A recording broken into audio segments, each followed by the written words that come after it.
What up, boys, and welcome back to yet another video. So in today's video, we have another episode of the series Loot from 100 Runs, and it's basically a series where I do a dungeon 100 times and save all of the loot that I received. That's worth mentioning, of course, from those 100 runs, and I show it in these videos. I also show you guys the route that I'm picking and giving you guys tips and tricks on how to run the dungeon. So if this is something that you find interesting and you haven't subscribed to the YouTube channel yet, make sure you do so and you will be notified whenever I upload a new video.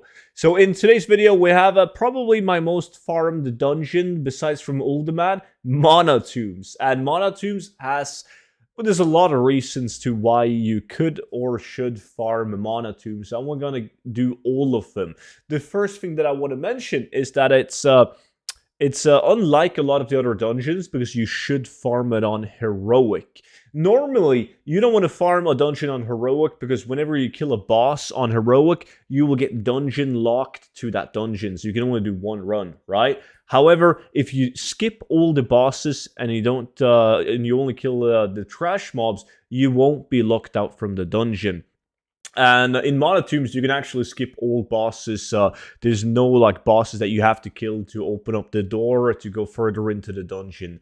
Now, the reason why, and I get a lot of questions about this, like why are you doing it on Heroic? Is the loot better on Heroic? And in every single dungeon, the loot is pretty much exactly the same. It's not like you have a higher drop chance on epics or blues or anything like that on Heroic, which is why you normally just want to surge through the dungeon on normal mode. However, if you do it on Heroic in Mana Tombs, you can get the Ephraim prison keys from the trash mobs, right? Now, this is a reputation item for the Consortium that I've made probably throughout the years millions of gold on. Because people are lazy, they would much rather purchase the reputation items.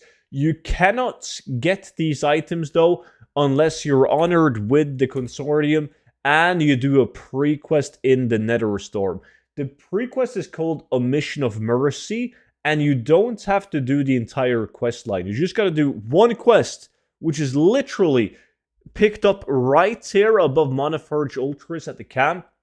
You go a bit down south, you kill Ephraim mobs, you get a prison key, hand in the quest, and boom, you can now get the prison keys from all the Ephraim mobs in the game. So I highly advise you guys to go and do that pre-quest so you can run the dungeon on Heroic. Another thing worth mentioning is that I do have mining, because this dungeon has 2 vein spawns, and one of them, it could be Corium, which drastically increases your gold per hour. And now I'm going to go into the dungeon, where I normally use a Bear Tatar, and I have a speed set Druid with a movement speed of like roughly 209%, so I can do the dungeon relatively fast. So I think I do 10 runs in like 20-25 minutes, right?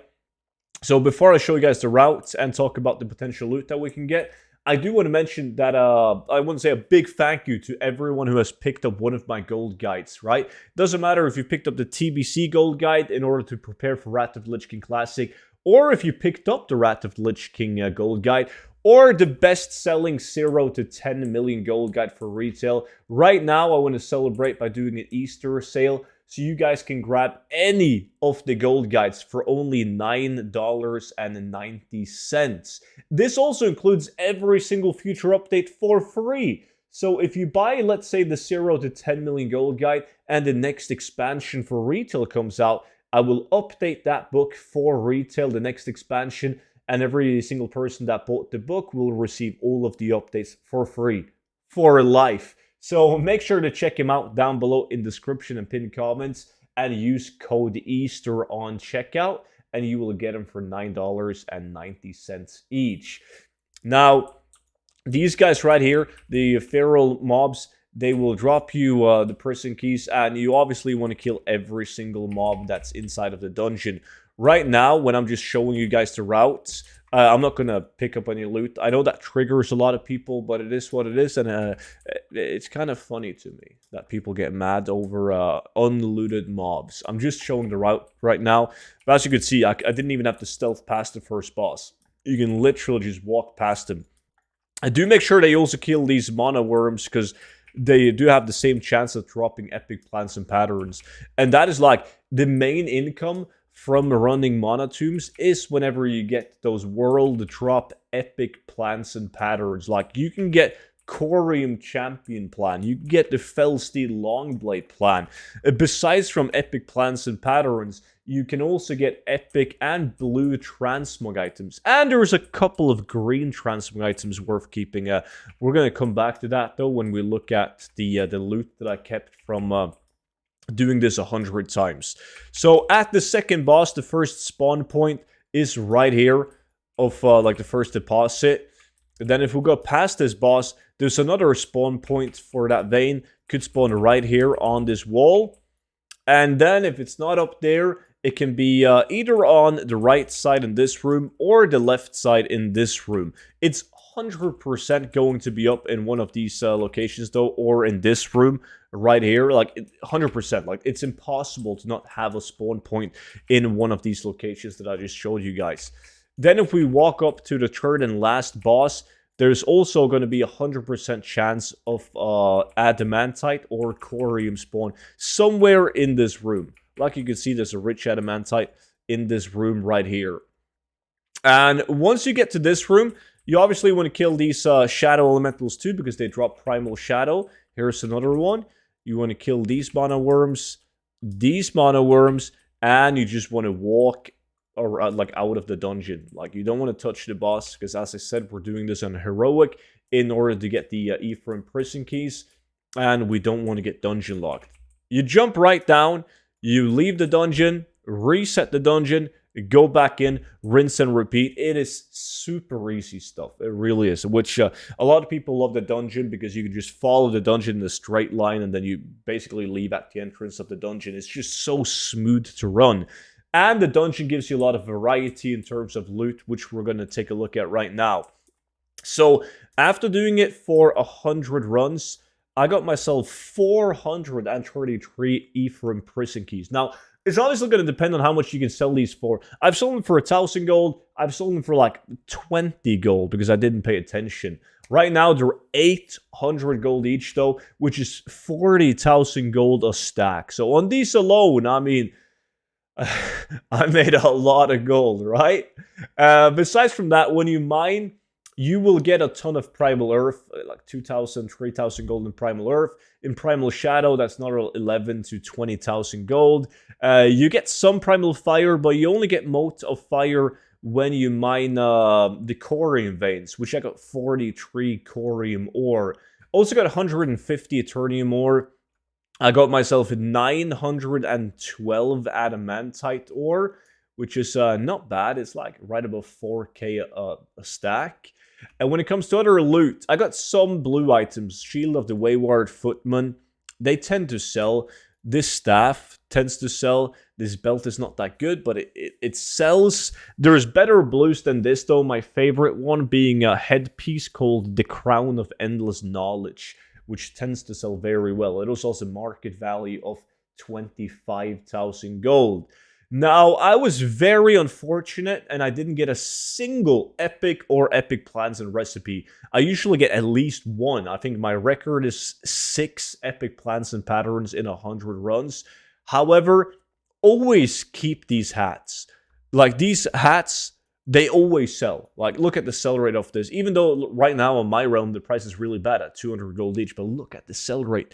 It is really, really good. This blade has a market value of 11k. I've also sold this blade for like 40,000 gold. It has a pretty decent look to it with the skull thing down here. It's a relatively cool blade. I always keep it, always sell it. And this is what people always make fun of me. Look at this this shit bow. Like, why would people buy this bow? I have no clue. But if you guys watch my clean-out videos of Transmog, they sell. Look at the market value. It's stupid. Same with this thing. 88,000 gold market value. It does make a bit more sense why this would sell, though. It's definitely cooler than the other bow. And then we have crossbows as well. They look like any level 10 crossbow, but for some reason they sell. Some of the rifles, sniper guns, and so on, they do have a cooler look and they actually sell. Same thing with this one. Like, people tend to buy these. I always sell them. Like, people are always shocked when I do cleanout videos and they see the amount that I sell these weapons for. Besides from that, when it comes to patterns, plans, and designs and so on, some enchant bracer of versatility. I got some designs. None of these are really worth mentioning because they're not that good. A tailoring pattern, I got myself some recipes, 12k market value, 16k market value, and 10k market value.